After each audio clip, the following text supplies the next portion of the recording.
Okay, let's have a look at sap flow and respectful pruning, sometimes called gentle pruning.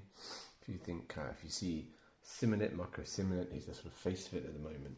But it's been an idea that's been around for a long time. So I thought I'd just kind of make a simple intro to it because it's something you might hear spoken about in vineyards. If you look at a cross-section of a vine from above, a vine trunk, you'll see sap essentially flows up like this towards the outside of the ring. So if you look at a sort of recognisable vine shape, you can kind of see that the strongest sap flow is kind of towards the outside of it rather than the faces that face in, the parts of the vine that face inwards.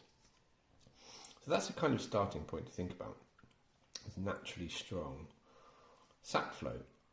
Now, essentially vines are creeping plants. They want to grow each year, and you have to remember in pruning that, let's say we had wood that grew last year and a shoot that grew off that will fruit. If you have a shoot growing off an old trunk, that's actually not going to fruit or not going to fruit well. So pruning is about continuously using last year's growth to grow new arms that will produce fruiting shoots, essentially. Whether you use long canes or short spurs, the vine is continuously renewing. Yet there's only a set space that it can do that in because it's usually trellised, or it can't spread forever. So that's the kind of trick of pruning. So let's look at for instance a spur. Now a spur might be 2 buds left over from previous year, like this for example. And this year we had 2 shoots growing off it. Now, thinking about that sap flow idea here, imagine that the sap has been running along, kind of towards the outer face.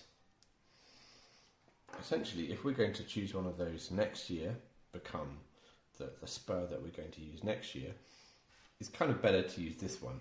The sap flow is going to be probably stronger than here, because one of the concepts of gentle pruning is that you try and keep the cuts to the vine all on the same side. So if we scoot over here, we take this sort of on logically through a few years, what you end up seeing is something that looks a bit like this. I'll draw it up here.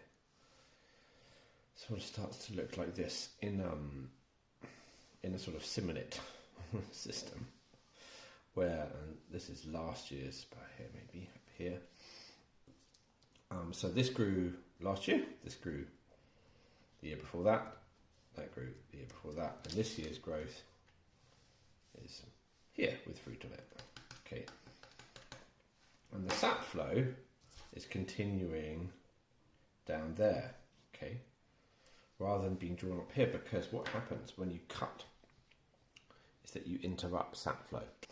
Because what we've come to realise a bit more these days is that cutting into old wood, if you've got particularly like a 2-year-old piece of wood, if you cut that at the base, what actually happens is that you get this kind of cone of dead wood underneath it, into the older wood. Now, if that was happening, it doesn't quite look like that, but if that was happening and you had sap flowing along there, for example, it would kind of be interrupted there.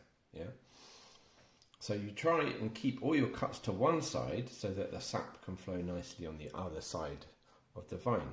So from above, sometimes you see it kind of looks like when you see a respectfully pruned vine, you sometimes see all the cuts in a nice sort of line, almost looks like what I think of as a kind of tentacle or something.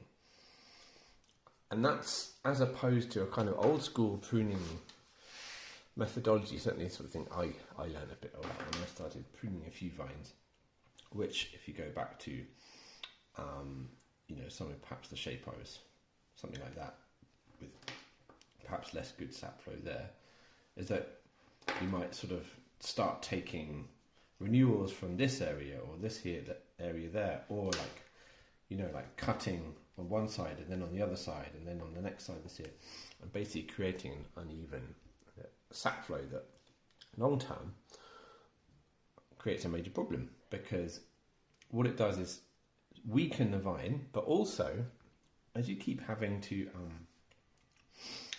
cut old wood, you introduce wounds that vine diseases, trunk disease like eschar can come in through. And this is one of the major factors that certainly people like Simonet believe is behind the large scale kind of lack of longevity in modern vineyards, that a lot of them are getting these slow burning trunk diseases that enter through pruning wounds, particularly pruning wounds of older wood. So this system effectively avoids what you sometimes see in older sort of or less good pruning systems, where things grow and have to be hacked off after a few years here and hacked off there, and introduce interruptions to sap flow and places where disease can enter the vine. So one last thing to look at maybe would be the idea of essentially sacrificial wood. The thing that happens in respectful pruning, it's basically where, let's say, in this scenario here, well, actually we can go back to here.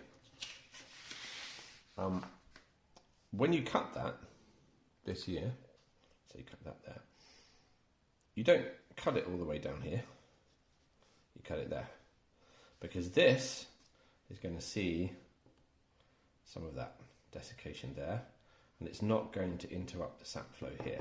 In Champagne we have this Chablis system, which allows for leaving longer canes, because Chardonnay is not fruitful from these first few, so you have to leave longer ones. But Chablis system traditionally had a bit of a problem in that it involves doing exactly what respectful pruning sort of says you shouldn't do, which is cutting old wood, cutting 2-year-old and 3-year-old older wood right down at the head, which creates a lot of desiccation, dead zones around the head, maybe mixed up sap flow and points of disease, most importantly, into the vine head, which is sort of hurting the longevity of the vines in Champagne and for Chardonnay certainly. So people are having to think about how to redesign this so that you don't have to keep doing that when you keep cuts to one side and all these kind of things that we're sort of understanding more about. So there's a quick intro to respectful pruning. There you go.